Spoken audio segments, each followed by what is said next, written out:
বিরতির পর ফিরে এলাম ডেডলাইন ঢাকায়।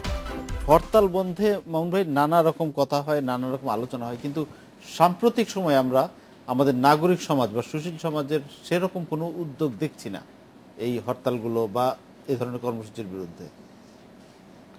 এইটার নানান রকম কারণ আছে, হয়তো কোনো নৃতাত্ত্বিক কারণও থাকতে পারে, মানে অনেক কারণ থাকতে পারে। তাহলে কি এই যে সুশীল সমাজের প্রতিনিধি যারা, তারাও কি রাজনৈতিক মতাদর্শের ভিত্তিতে বিভক্ত? মানে এটাও কি? সেটা তো বিভক্ত বটেই, কিন্তু সুশীল সমাজ বলতে যেটাকে বোঝায় সেই সুশীল সমাজটা এখন আর নাই। যেমন সুশীল সমাজ আজকে আমাদের মুক্তিযুদ্ধ হয়েছিল, বা সেই মুক্তিযুদ্ধের আগে যে সমাজটা ছিল, যে গ্রামের একজন স্কুলের শিক্ষক, একজন পুরোহিত, একজন ইমাম সাহেব, একজন মুরব্বী মানুষ, বয়স্ক লোক, এরা মিলে কিন্তু একটা সিভিল সোসাইটি গ্রামে গড়ে তুলেছে। যে সিভিল সোসাইটি অন্যায়ের প্রতিবাদ করত, যে সিভিল সোসাইটি মানুষকে ঐক্যবদ্ধ রাখতো। গ্রামে একটা ছেলে বেয়াদবি করেছে, ইফটিজিং করেছে, দেখা গেল যে তাকে সুশীল সমাজ তার বিচার করছে, এবং ওই যে একটা ডিসিপ্লিনের মধ্য দিয়ে সবাই বড় হতো এবং বড় বড় আন্দোলনগুলো সংগঠিত হয়েছে। এখন যে সিভিল সোসাইটি যেটা বলতে যেটা বোঝায়, এরা হচ্ছে একেবারেই জনবিচ্ছিন্ন কিছু পণ্ডিত, ইন্টেলেকচুয়াল, বড় ব্যবসায়ী অথবা বড় চাকুরে, এরা মিলে যে সিভিল সোসাইটিটা করেছিল, এবং তার প্রতিফলন দেখেছি আমরা একটা লাস্ট তত্ত্বাবধায়ক সরকারের সময়। এই তত্ত্বাবধায়ক সরকারের সময় আমরা দেখেছি যে এই মানে মানুষ এত অসহায় বোধ করতো যে দেখে কেউ চেনে না, একটা লোক এদের বাড়িতে যায় না, এইরকম কিছু লোককে দিয়ে একটা সরকার গঠন করা হয়েছে, সেটা ব্যর্থ হয়েছে। পত্র পত্রিকায়, এবং আমার মনে হয় বাংলাদেশের 16 কোটি মানুষ, এমনকি যে দল হরতাল দিচ্ছে সেই দলের অভ্যন্তরেও 90% লোক এই হরতালের বিরুদ্ধে, কিন্তু তারপরেও হরতাল হচ্ছে, এটা একটা বাস্তবতা।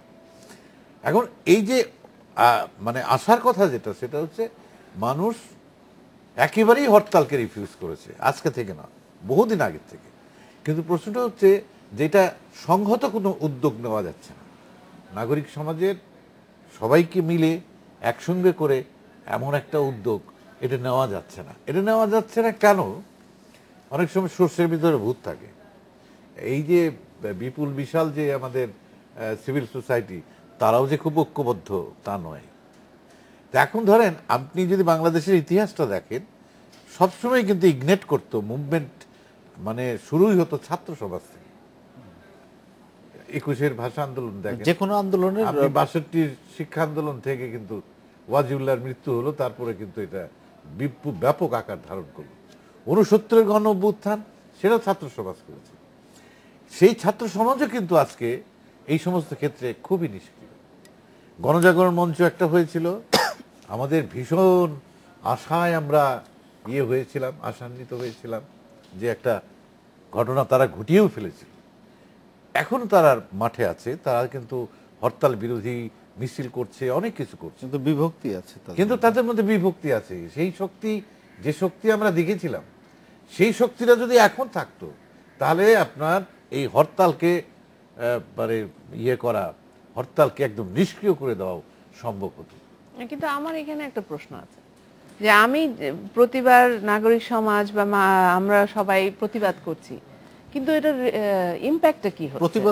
প্রতিবাদ হচ্ছে বা আমরা আপত্তি জানাচ্ছি, এই যে শিক্ষা নিয়ে আপনি বলছেন, প্রতিবারই কিন্তু হরতালে আমরা কতবার স্টেটমেন্ট দেওয়া হচ্ছে, করছে, কিন্তু যারা ক্ষমতায় আছেন, যারা রাষ্ট্র পরিচালনা করেন, তাদেরকে তো ব্যবস্থাটা নিতে হবে। আমি নাগরিক সমাজ থেকে এসে আমি তো আইন শৃঙ্খলা বা আমি আইন তো করতে পারি না, ইমপ্লিমেন্ট করতে পারি না।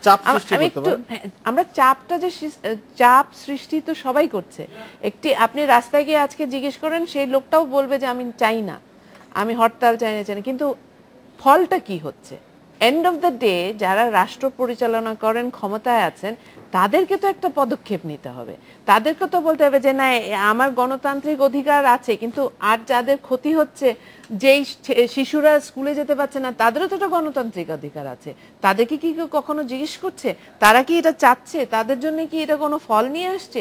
সেই জায়গায় তো আমি কোনো সিকিউরিটি বা ইম্পিউনিটি আছে। মামুন ভাই, আজকে আপনি বললেন যে গ্রামে গঞ্জে একটা নাগরিক সমাজ থাকতো, আজকে আমি গ্রামে গিয়ে যখন কাজ করি, ওই যে একটা বেয়াদব ছেলে বা একটা ছেলে একটা মেয়েকে উত্ত্যক্ত করলো, হ্যারাসমেন্ট করলো, আপনি প্রতিবাদ করেন, আপনাকেও ধরে নিয়ে মেরে যাবে। ফেলবে। হ্যাঁ, না, আমি বললাম এবং তো সেটা ভেঙে গেছে। এবং কেন সেটা হলো কোন রাজনৈতিক দলের ছত্রছায়ায় হোক না হোক, আপনি তাকে ওন করেন কি না করেন, সে কিন্তু সেই অ্যাডভান্টেজটা নিচ্ছে যে আমি অমুক পার্টির লোক, আমাকে ছেড়ে দাও। তাহলে এই দেশে এখন প্রশ্রয় দেওয়া হচ্ছে, সবকিছু জায়েজ করা হচ্ছে। সবচেয়ে বড় জিনিস হলো ইমপিউনিটি আছে। আমি যদি আইন শৃঙ্খলা এবং আইন ব্যবস্থা পুরোপুরি চলতো, তাহলে আমার মধ্যে সেই আত্মবিশ্বাসটা থাকতো যে আমি আজকে আপত্তি জানালে আমি অমুক মুরব্বীর কাছে যে আপত্তি জানাতে পারবো, বা ওই ল এনফোর্সিং এজেন্সির কাছে যে আপত্তি জানাতে পারবো, তারা অ্যাকশন নেবে। রাষ্ট্র সেভাবে একটা সুষ্ঠু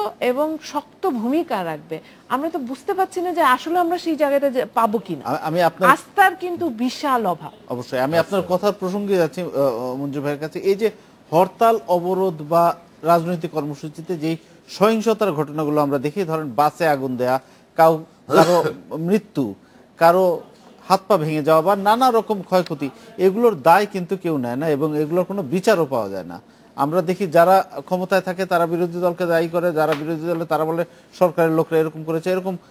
তো এই দায়ভার কে নিবে বা এটার বিচার কিভাবে পাওয়া যাবে? এটা আরেকটা প্রশ্ন আপনার কাছে এটার সম্পূরক, সেটা হচ্ছে যদি এগুলোর বিচার হতো প্রপারলি, তাহলে কি এই সহিংসতা অনেকটা কমতো না? যে আমি বাসে আগুন দিয়ে পার পেয়ে যাব না, আমি একটা মানুষকে আঘাত করে পার পেয়ে যাব না। অবশ্যই অবশ্যই, এটা সত্যি কথা বলতে সরাসরি উত্তর হচ্ছে যখন যারা ক্ষমতায়, এই দায় তাদেরকেই নিতে হবে। কারণ আমি জনগণ হিসাবে, আমি যেটা আগেও বললাম, 5 বছর আমরা তাদেরকে দায়িত্ব দিয়েছি আমাদের রাষ্ট্রের এবং জনগণের জানমালের নিরাপত্তা বিধানের জন্য সে জায়গায়। তবে এই ক্ষেত্রে আবার যেটা মামুন ভাই এবং আপা বললেন যে আমরা সিভিল সোসাইটি, আমরা তো ওনারা কথা বলছেন বা কোনো গোষ্ঠী কোনো বিশেষ সংগঠন কথা বলছে, কাজ হচ্ছে না কেন?